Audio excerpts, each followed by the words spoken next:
அருண், ஏன் சோகமா என்ன பார்த்துட்டே உட்காந்துருக்க?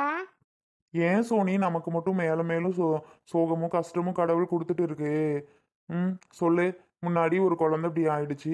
இந்த குழந்தையாவது சூப்பரா சேஃபா நம்ம காப்பாத்திடுவோன்னு பார்த்தா இடையில பல பல பிரச்சனை வந்துட்டே இருக்குது. இப்ப பாரு, பிளட் இல்ல. நல்ல வேளை உங்க அக்கா கொடுக்கலனாலும் பிரச்சனை தான். எங்கேயாவது கேட்டு வாங்கிடலாம். ஆனாலும் உன்னோட சிஸ்டர்னா எந்த பிரச்சனையும் இல்லைல்ல. ஆமா. சரி, அதை நினைச்சு ஃபீல் பண்ணாத அருண். சோனி. என்ன? ஒன்றும் இல்லை. என்ன? இந்த பேபி எனக்கு கண்டிப்பா காப்பாத்தி கொடுத்துட்டுப்பா. லூசு மாதிரி பேசாத அருண். என்ன இப்படி கேட்குற? எனக்கு மட்டும் ஆசை இருக்காதா என்ன? நம்ம குழந்தைய அழகா பேத்தெடுத்து அது கூட சந்தோஷமா வாழணும் வைக்கணும் அப்படின்னு. என்னமோ எனக்கு மட்டும் ஆசை இல்லாத மாதிரி சொல்லிட்டு இருக்க. இல்லடி, இருந்தாலும் எனக்கு ஒரு பயமாவே இருக்குடி உள்ள. பயப்படாதடா, ஒன்றும் ஆகாது. இல்ல தங்கம், இருந்தாலும் செல்லக்குட்டி இங்க பாருமா. அப்பா பேசுறேன், கேக்குதா? அழகா அப்பா கிட்ட வெளியில வந்துருமா இன்னும் 5 மாசம் கழிச்சு. சரியா? என்னடி சிரிக்கிற? சிரிக்காம உன் குழந்தை என்ன ரிப்ளை கொடுத்துருச்சா? என்ன பேசுச்சு? பேசுச்சோ பேசலையோ, ஆனா நான் பேசுனது கேக்கும்ல அதுக்கு. கேக்கும் கேக்கும். அருண், என்ன? எனக்கு எதுவும் சாப்பிடணும் போல தோணுதுடா. அடி வாங்கிரும் பாத்துக்க. சாப்பிடணும்னு தோணுதா? என்ன நிலமையில உட்காந்துருக்கோம்.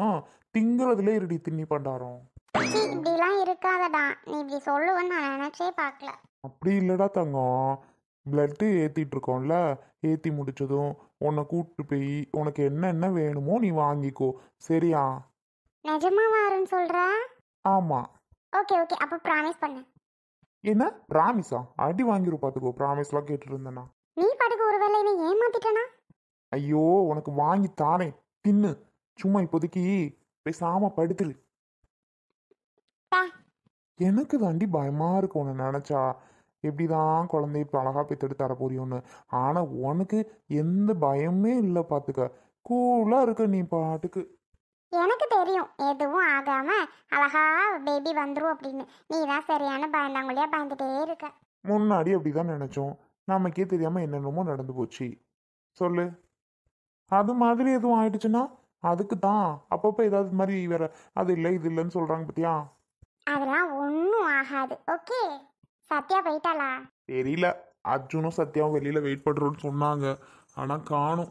என்னையும் கூப்பிட்டாங்க வெளியில. எனக்கு ஒன்று விட்டுட்டு போக பிடிக்கல. ஒரு மாதிரி இருந்துச்சு. சரி, ஒன்று மட்டும் தனியா எப்படிடா விட்டுட்டு போறதுன்னு தான் உன் கூடவே இருக்கேன் நான். நிஜமாவா அருண் சொல்ற? ஆமாடி, நான் சொன்னா உனக்கு நம்பிக்கை இல்லையா? அப்படி இல்ல, அப்புறம் என்ன? லைஃப் லாங் இதே மாதிரி இருக்கணும். இருக்கேன் இருக்கேன், எப்பவும் உன் கூட தான் இருப்பேன். என்னை மூடிவிடும் வெண்பனியும் நீதான், குளிரும் மார்கழியில் கம்பளியும் நீதான், என்னை உறங்க வைக்கும் தலையணையும் நீதான், தூக்கம் கலைத்துவிடும் கனவுகளும் நீதான், மோகங்களும் நீதான் நீதான், முத்தங்களும் நீதான் நீதான், புன்னகையும் நீதான் நீதான், கண்ணீரும் நீதான் நீதான், கண்களை மூடிவிட்டு ஒளிந்தவளும் நீதான், ஒளிந்தவளை அருகில் வந்து அழைத்த. சார், என்ன சிரிப்பு? ஒன்றும் இல்லை. அருண், டீயாவது வாங்கிட்டு வரியா? சரி சரி, டீ தானே மேடம்க்கு வேணும், வாங்கிட்டு வரேன். ம். என்ன மச்சான், டிஸ்டர்ப் பண்ணிட்டேனா? டேய் வாடா. அப்படிலாம் இல்லையே, ஏதோ ஏதோ நடந்துட்டு இருந்த மாதிரி இருக்கு. இல்ல மச்சான். சரி சரி சரிடா, நாங்க கிளம்பலாமா? பாப்பா 2 பேரும் வீட்டில் விட்டு வந்திருக்கோம் பாத்துக்க.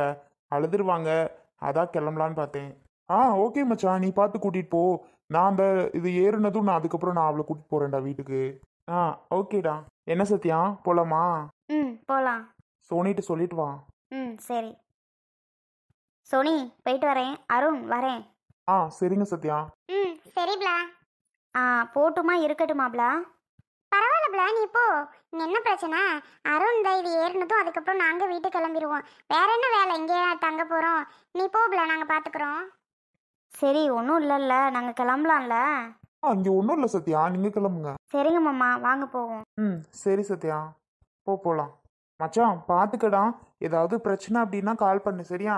ஓகேடா, அதெல்லாம் நான் பார்த்துக்கிறேன், நீங்கள் போங்க. ம் சரி மச்சான், போ சத்யா, போகலாம்.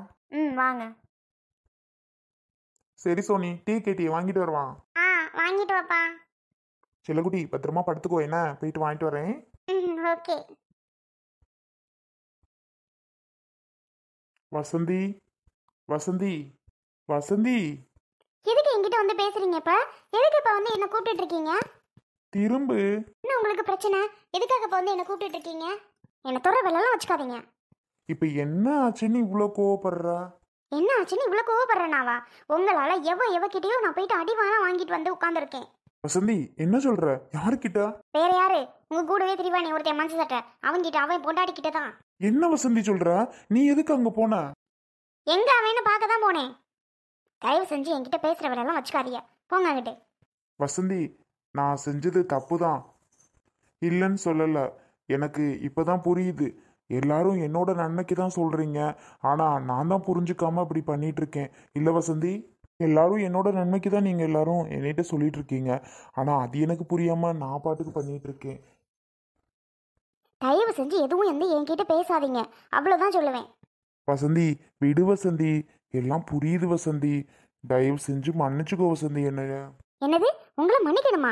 நீங்க பண்ண வேலைக்கு குடிச்சிட்டு வந்தது இல்லாம ஏன் குடிச்சிங்கன்னு கேட்டா என்ன தொப்பு தொப்பு தொப்புன்னு போட்டு அடிக்கிறீங்க என் தம்பி முன்னாடி. என் தம்பிக்கு எவ்வளவு கோவம் வந்துச்சு தெரியுமா உங்களுக்கு? அவன் எவ்வளவு ஃபீல் பண்ணான்னு உங்களுக்கு தெரியுமா? ஏங்க அப்படியெல்லாம் பண்றீங்க நீங்க? இப்படிலாம் பண்ணது அவனுக்கு இப்பதான் தெரியுது இதனாலன்னு. முன்னாடியே இதனாலதான் நீங்க இப்படிலாம் உங்களுக்கு உடம்புக்கு ஆச்சுன்னு தெரிஞ்சிருந்துச்சு 10 பைசா கொடுத்துருக்க மாட்டேன், ஞாபகம் வச்சுக்கோங்க. சரி வசந்தி, மன்னிச்சுக்கோ வசந்தி. வா வசந்தி, பசிக்குது, சாப்பிடலாம். என்ன? போய் சாப்பிடுங்க, என்னமோ பண்ணுங்க, என்ன எல்லாம் கூப்பிட்ற வேலையை வச்சுக்காதீங்க. வசந்தி, இனிமே அந்த மாதிரி நான் பண்ணவே மாட்டேன் வசந்தி. உன் மேல சத்தியம் வேணா பண்றேன். எதுக்கு? நான் சாகுறதுக்கா? சத்தியம் பண்ணிட்டு நாளைக்கே போவீங்க, எதுக்கு என் மேல பண்ணிக்கிட்டு? ஏம்மா தாய், ஆளை விடுங்கப்பா சாமி. என்ன வசந்தி, இதுக்கு மேலேயும் என்னை நம்ப மாட்டியா நீ? நம்பி நம்பி தான் அப்படி இருக்கு. கொஞ்ச நாளாக தான் எது ஒழுங்கா இருந்தீங்கன்னு நானும் நினச்சேன். சரி, இன்னையோட இனிமேல் மறந்துடுவார் இதை அப்படின்னு நானும் நினச்சிட்டு இருந்தேன். ஆனால் திரும்பவும் இந்த வேலைக்கு தான் போவீங்கன்னு எனக்கும் இன்னும் தெரியாமல் போச்சு. இனிமேல் உங்களுக்கு உடம்பு சரியில்லாமல் போனால் யாரும் கண்டுக்க மாட்டாங்க.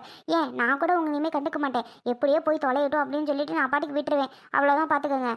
இனிமேல் உங்கள் உடம்பை நீங்கள் பார்த்துக்கிட்டா ஓகே, இல்லைன்னா போங்க. கோபப்பட வசந்தி, எல்லாம் புரியுது. இனிமே அந்த மாதிரி வேலைக்கு நான் போக மாட்டேன், மன்னிச்சிரு. தேவையில்லாமல் எதுக்குங்க என் கிட்ட மன்னிப்பு கேட்குறீங்க? என்ன வசந்தி இவ்வளவு சொல்றேன், இதுக்கு மேலேயும் என்னை நம்ப மாட்டியா? நம்பி நம்பி தான் இந்த நிலமையில இருக்கேன். சரி வசந்தி, இதுக்கு மேல எந்த தப்பு பண்ண மாட்டேன், தயவு செஞ்சு என்னை நம்பு வசந்தி. சரி சரி. அருண்லாம் சோனியை எவ்வளோ நல்லா பார்த்துக்கிறாங்க, பாசமாக பேசுகிறாங்க, எப்படிலாம் பேசுகிறாங்க. சோனி என்னதான் சண்டை போட்டாலும் வச்சாலும் அன்னைக்கே கூட தேடி வந்துட்டாங்கல்ல. ச்சே, அருண் எப்படி இருக்காங்க. ஆனால் அந்த அர்ஜுன் மாமா மட்டும் அப்படிலாம் கிடையவே கிடையாது. எல்லாரும் யார் என்ன சொன்னாலும் திரும்பியும் என்ன தான் திட்டிகிட்டே இருப்பாங்க. என்ன இந்த லூசு பாட்டுக்கு என்னமோ உளறிட்டு இருக்கு? ஐயோ, போயிட்டு என்ன ஏதுன்னு கேட்டால் நம்மக்கிட்ட திரும்பிட்டு சண்டைக்கு வருமே. என்ன பண்ணலாம்? என்ன சத்தியான்னு கேட்போமா, இல்லை அப்படியே திரும்பி பின்னாடியே போயிடுவோமா வெளியில்? கேட்போமா வேண்டாமா? சரி கேட்போம். நம்ம பாட்டுக்கு பார்த்தும் பார்க்காத மாதிரி திரும்பி போனதை திரும்பி பார்த்தா அவ்வளோதான், கூப்பிட்டு வச்சு திரும்பி திட்டுவா. தேவையா? என்ன சத்யா பண்ணுறேன்னு கேட்போம். சத்யா, என்ன பாப்பா 2 பேரும் வெளியிலே தூங்குறாங்க, வீட்டுக்குள்ளே தூக்கிட்டு வந்து பெட்டில் போடலையா? போகிறேன். இப்போ என்ன நடந்துச்சுன்னு எதுக்கு சத்யா சோகமாக இருக்க? ஒன்றும் இல்லையே, நான் நல்லா தான் இருக்கேன். பொய் சொல்லாமல் சொல்லு, உன்னை பார்க்கும்போதே தெரியுது ஏதோ சோகமாக இருக்கு அப்படின்னு. ஒன்றும் இல்லை அர்ஜுன் மாமா, நான் நல்லா தான் இருக்கேன், ஒரு பிரச்சனையும் இல்லை. சரி நகருங்க, நான் பாப்பாவை போய் தூக்கிட்டு வரேன். என்னன்னு கேட்டால் சொல்ல மாட்டியா? இப்போ சொல்லி என்னாக போகுது? ஒன்றும் ஆகாது. எதுக்கு உங்ககிட்டலாம் சொல்லிக்கிட்டு பேசிக்கிட்டு? என்னன்னு கேட்டால் இது மாதிரி பேசுகிறா? ஏன், என்னாச்சு இப்போ உனக்கு? எனக்கு ஒன்றும் ஆகலை. ஏய் சத்யா, அட போங்க. இங்கே பாரு சத்யா, எதுக்கோ கோவப்படுற, ஆனால் எதுக்கு என்னன்னு மட்டும் சொல்ல மாட்டேங்கிற. சொன்னாதானே சத்யா எனக்கு புரியும். வேற என்ன, அருண் தான் சோனிக்கு ஹஸ்பண்ட், அதான் உங்களோட ஃப்ரெண்டு. அவங்களாம் எப்படி சோனிக்கிட்ட சூப்பராக பேசிட்டு எவ்வளோ ஜாலியாக எவ்வளோ பாசமாக, அவளுக்கு ஏதாவது ஒன்றுன்னா இவ்வளோ துடிச்சிட்டு போகிறாரு. அந்த மாதிரிலாம் இருக்கும்போது அதை பார்த்தா ச்சே, நமக்குலாம் அப்படி இல்லையேன்னு தோணுது. என்ன சொன்ன? நமக்கெல்லாம் இப்படி பாசமாக பார்த்துக்க ஒரு ஆள் இல்லையேன்னு தோணுது. அடி பாவி, என்ன சொன்ன இப்போ? அப்போ பார்த்துக்க ஆள் இல்லைன்னு உனக்கு தோணுதா? ஆமாம், யார் இருக்கா? என்ன பார்த்து சொல்லு. பார்த்து தான் சொல்கிறேன். சத்யா, என்ன பார்த்து இப்படி சொல்லுவேன்னு நான் நினைச்சே பார்க்கல சத்யா. ஆனால் அருண் மாதிரி நீங்கள் இல்லவே இல்லை. ஏய், அவன் அருண், நான் அர்ஜுனு. அவன் மாதிரி நான் எப்படி ஆக முடியும்? அதை சொல்லலை. பின்ன சத்யா, உன் மேல எவ்வளோ பாசம் வச்சிருக்கேன்னு எனக்கு மட்டும் தான் தெரியும். என்ன சத்யா நீ இப்படி சொல்லிட்டா? எங்க பெண்ணழகே உன்னிமைகள் தான், பெண்ணழகே அது கவிதை தான், பெண்ணழகே உன் காதலன் நான், என் அழகே உனக்காகவே நான். என்னை உனக்குள்ளே தொலைத்தேன், ஏனோ தெரியல, உன்னை கண்ட நொடி ஏனோ இன்னும் நகரல, உந்தன் ரசிகன் நானும் உனக்கேன் புரியவில்லை. என்ன சத்யா, இப்போவாது புரியுதா? போங்க அர்ஜுன் மாமா, நான் போயிட்டு பாப்பாவை தூக்கிட்டு வரணும். அட இரு சத்யா, போலாம். No no no.